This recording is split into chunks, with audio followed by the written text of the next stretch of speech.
It is day 3 of the booktube-a-thon, and it is like almost 4 o'clock, and I haven't made much progress.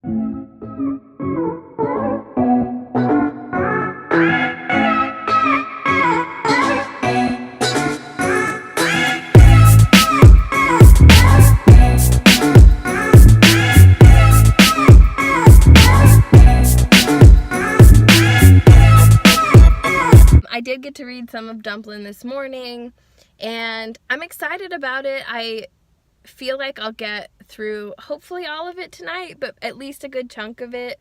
But I did just want to quickly check in because I felt like really disappointed in myself that I haven't read many books that have a person in the book that identifies as plus size, and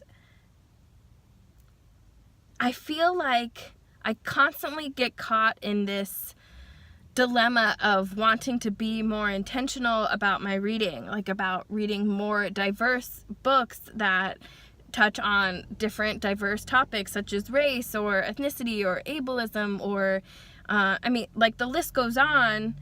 And I have focused a lot recently on LGBTQIAP+ books, and I feel like for whatever reason plus size characters are not in a lot of novels, but I also don't get it. I don't get why they aren't, or it doesn't have to be the focal point of any novel, but I feel bothered that I'm not sure that I have read any a fiction book with a plus size person, and if I have, it's been in a memoir form focusing on that topic, or the evolution of becoming a person that identifies as plus size. I just feel why. I feel like we need to be better, and I'm feeling like we need to be better all the time, and I'm just this isn't talked about enough. I think we are doing a much better job talking about diverse reading. I think that we're not doing such a great job when it comes to the realm of weight or body image, or I think a lot of times if we do talk about body image, it's the other end of the spectrum. It's something that is disordered eating in the form of being particularly underweight or something like that, and which I also think is important. I'm wondering, even in just a normal, any fiction novel, weight is often not mentioned, but because of the cover or some description, you end up knowing that the characters are not plus size. I don't know. I just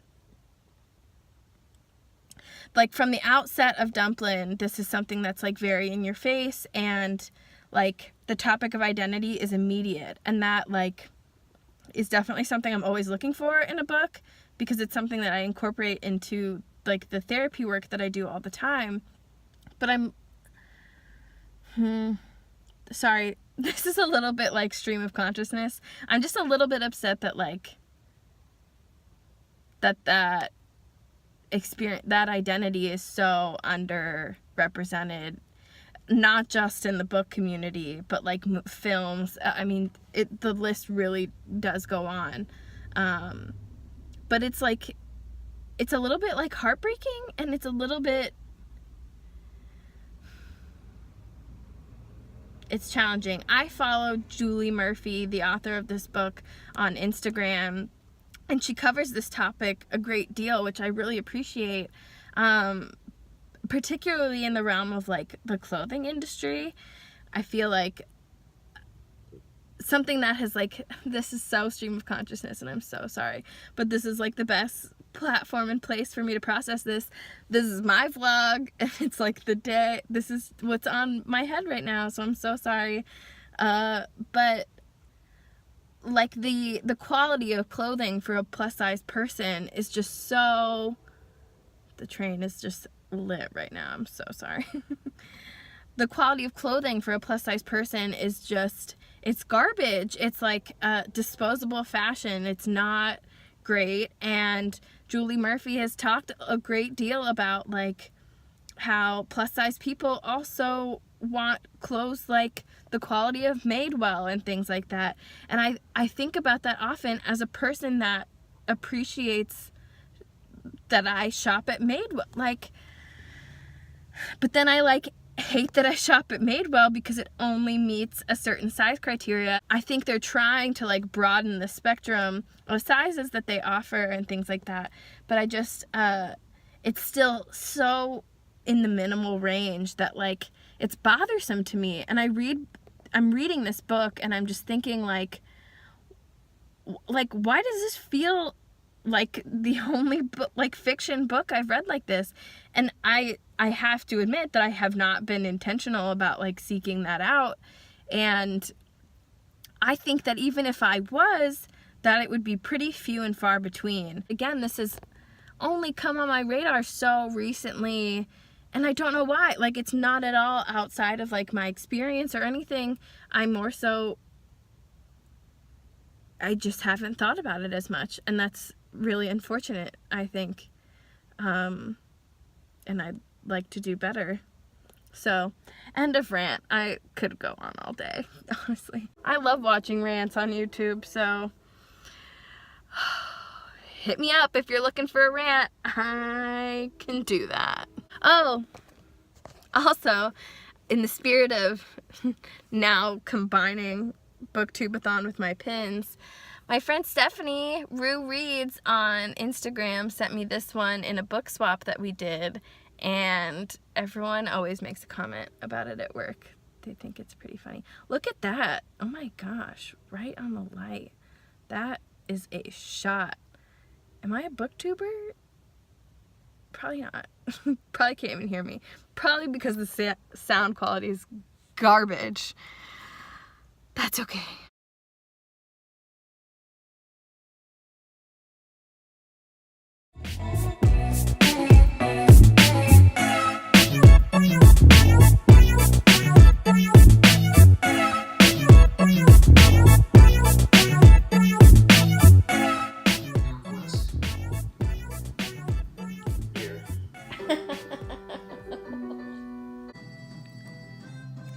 I'm taking a reading break.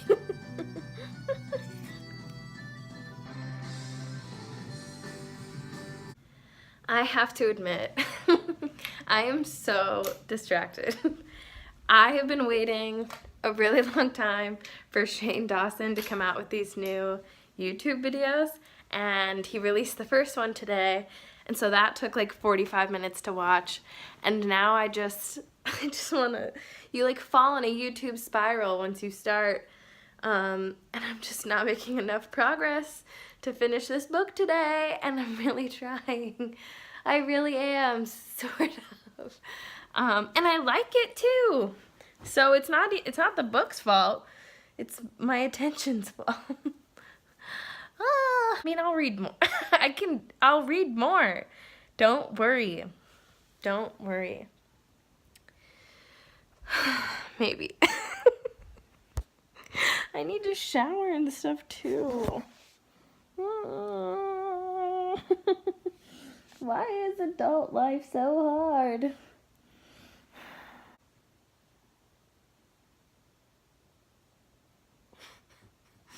Okay, so it's the end of day 3 and I made it about halfway through Dumplin, and I kind of knew this is where day 3 was going to end up, but I'm hoping to catch up with some of the other books over the weekend.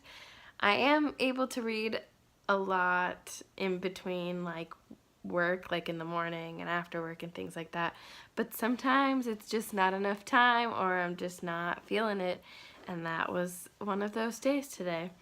So we'll see where I get with this one tomorrow, because I'm also going to start my challenging book once this book is over. So we'll see where I get. I don't know. We'll see. I did post, this is like the book to movie adaptation challenge, and I did post about it on Instagram and got a lot of good recommendations for book to movie adaptations that I didn't even know were one or the other. So I thought that was pretty cool, and if you have any suggestions, I'm more than happy to hear them, because I realized in having to pick this book that I don't do that often, like book to movie adaptations. So maybe I would like that more. I really liked Love, Simons, and obviously like Harry Potter and those bigger ones are always done really well. I think that like some books that I've read that have just had horrible movies, I think that kind of ruins it for me. But I'm willing to hear more, so I'll be watching everybody's videos to try to get some inspiration. But until tomorrow, I guess, good night.